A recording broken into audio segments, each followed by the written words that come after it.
আসসালামু আলাইকুম ভিউয়ার্স, কেমন আছেন সবাই? আশা করছি সবাই ভালো আছেন। চলে আসছি আমাদের কৃষি খামারে। আজকে আমি আপনাদেরকে দেখাবো আমার প্রতিটি গাছ আমি কি কি লাগিয়েছি এবং কি কি উৎপাদন করছি। বিস্তারিত আপনাদের সাথে শেয়ার করব। খামারগুলা আপনারা সম্পূর্ণ ভিডিওটা ধৈর্য সহকারে দেখার অনুরোধ রইল। তাহলে দেখতে পারবেন আমি এখানে কি কি রোপণ করেছি, কি কি করছি, এবং প্রতিটার ভিডিও আলাদা আলাদা পার্ট বাই পার্ট আমরা আমাদের ইউটিউব চ্যানেল অথবা ফেসবুক পেজে আপলোড করব। অবশ্যই চ্যানেলটি সাবস্ক্রাইব করে বেল আইকনটি অন করে রাখবেন, আর যারা করেছেন থ্যাংক ইউ সো মাচ। তো চলুন ভিডিওটি শুরু করা যায়। কীভাবে আমাদের এই গাছে কিন্তু আগে একটা খিরাই ধরতো না, এখন দেখতে পাচ্ছেন প্রচুর পরিমাণে খিরাই, আলহামদুলিল্লাহ। এবার ফাঁকা জায়গাতে আমরা হচ্ছে লাল শাক উৎপাদন করেছি। লাল শাক আমরা খেয়ে বলছি, আর কিছুটা লাল শাক আছে, এবং প্রতিটা ফাঁকা জায়গায় একটি বেগুন গাছ, একটি টমেটো গাছ আমরা লাগিয়ে দিয়েছি। তারপরে দেখতে পাচ্ছেন আমাদের সিম গাছগুলো ওইখানে দেখতে পাচ্ছেন সিম ধরে আছে মাশাআল্লাহ। এবং এখানে আমরা হচ্ছে মরিচের চারা উৎপাদন করছি, দেখতে পাচ্ছেন এগুলো হচ্ছে দেশি মরিচের চারা।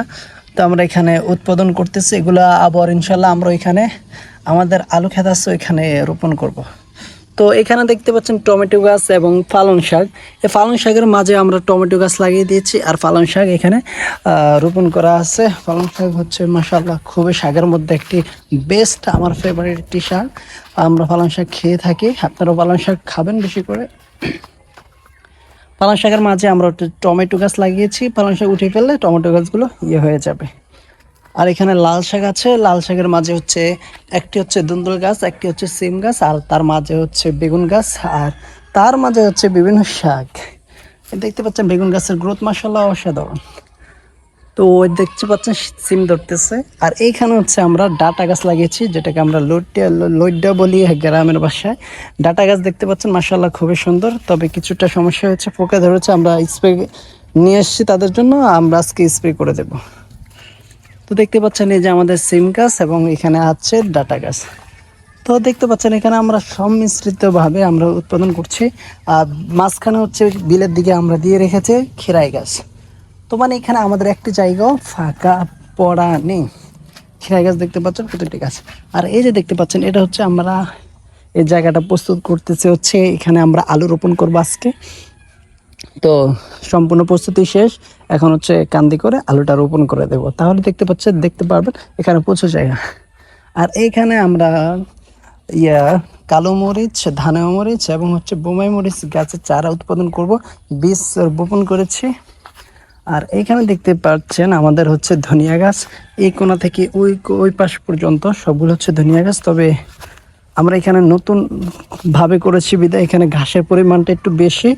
তো নেক্সট টাইম যখন করব এখানে ঘাসের পরিমাণ আশা করছি খুবই কম হবে।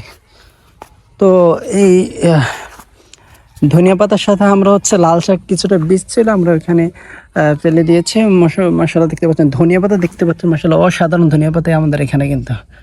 আর লাল শাকগুলো তো অসাধারণ। তো প্রতিটা জায়গায় আমরা কিন্তু ফাঁকা পালাই না। এখানে দেখতে পাচ্ছেন আমাদের খেরাই গাছ, খেরাই কিন্তু ধরে আছে গাছে। তো এই জায়গাটা একটু শ্যামাগা, এই জায়গাতে আলো পড়ে না, রোদ পড়ে না, সেই জন্য আমরা এখানে এখনো প্রসেসিং করছি না। অবশ্যই অতি দ্রুত প্রসেসিং নিয়ে আসবো।